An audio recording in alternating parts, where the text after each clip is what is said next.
Hello everyone, today in this video we are going to see the question paper of your industrial law of 2017 right. तो ये आपका 75 marks का आपका question paper आया था। मेरा मेन मोटिव क्वेश्चन पेपर दिखाने का ये है कि इसके अंदर जितने भी क्वेश्चन आंसर है वो हम ऑलरेडी डिस्कस कर चुके हैं अपनी पिछली वीडियो में।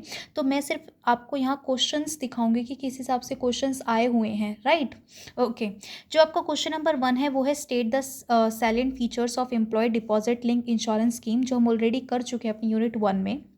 Define the meaning of dependent as used in employ insurance act 1948, ये हम यूनिट 2 में हमने देखा था, यूनिट 2 की वीडियो में।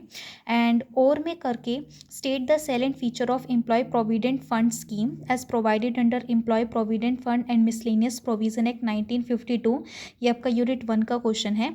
And explain the term basic wages as defined under employ provident fund and miscellaneous provision act 1952, तो ये भी आपका यूनिट 1 का क्वेश्चन है। तो यहाँ क्वेश्चन नंबर 1 में बेसिकली आपका यूनिट 1 या यूनिट 2 में चॉइस आएगी, राइट। उसके बाद आपका जो क्वेश्चन नंबर 2 है, how is medical benefit council constituted and what are its duties under the ESI act, तो ये आपका यूनिट 2 का क्वेश्चन है, ये हम ऑलरेडी देख चुके हैं।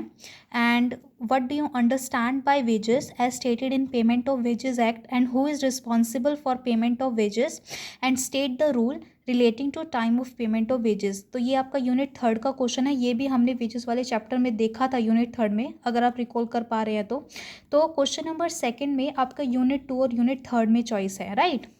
उसके बाद आपका जो क्वेश्चन नंबर 3 है वो है what do you understand by the term available surplus and allocable surplus, ये तो अभी हमने यूनिट 5 में देखा था, under the payment of bonus act and explain the difference between the two, right. तो ये हम ऑलरेडी देख चुके हैं यूनिट 4 में। एंड उसके बाद when is an employ disqualified to receive bonus, और ये भी हम ऑलरेडी यूनिट 4 में देख चुके हैं, राइट। उसके बाद जो आपका और में क्वेश्चन दे रखा है, एक तो यूनिट 4 के दे रखे हैं, और when and to whom is gratuity payable under the payment of gratuity act, ये हम यूनिट 5 में देख चुके हैं। And discuss in detail when an employer can forfeit the gratuity of employ, ये हमने यूनिट 5 में देखा है, राइट। तो ये जितने भी क्वेश्चन आंसर है ये हम ऑलरेडी कर चुके हैं, राइट। अगर आपने पिछली वीडियोस देखी हैं तो आपका जो क्वेश्चन नंबर 3 है उसमें आपका यूनिट 4 और यूनिट 5 में चॉइस है, राइट। उसके बाद जो आपका क्वेश्चन नंबर 4 है, differentiate between the employ state insurance act 1948 and employ compensation act, तो ये आपका यूनिट 2 और यूनिट 6 का मिक्स्ड क्वेश्चन बना रखा है। And define disablement state under the employ compensation act, तो ये आपका यूनिट 6 का क्वेश्चन है। और में आपके जो क्वेश्चन दे रखे हैं, deduction of certain amount from bonus, unit 4 का ही हमने देखा था।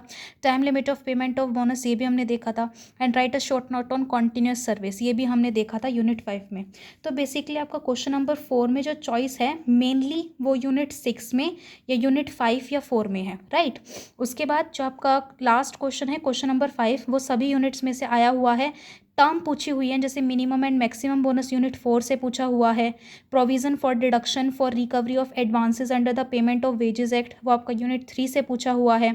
डिस्ट्रीब्यूशन ऑफ कंपनसेशन हमने देखा था यूनिट 6 में। ESI फंड के बारे में यूनिट 2 में। और constitution of executive committee under the EPF scheme में हमने यूनिट 1 में देखा था। तो क्वेश्चन नंबर 5 में आपसे जो टर्म है वो सारी यूनिट में से पूछी हुई है।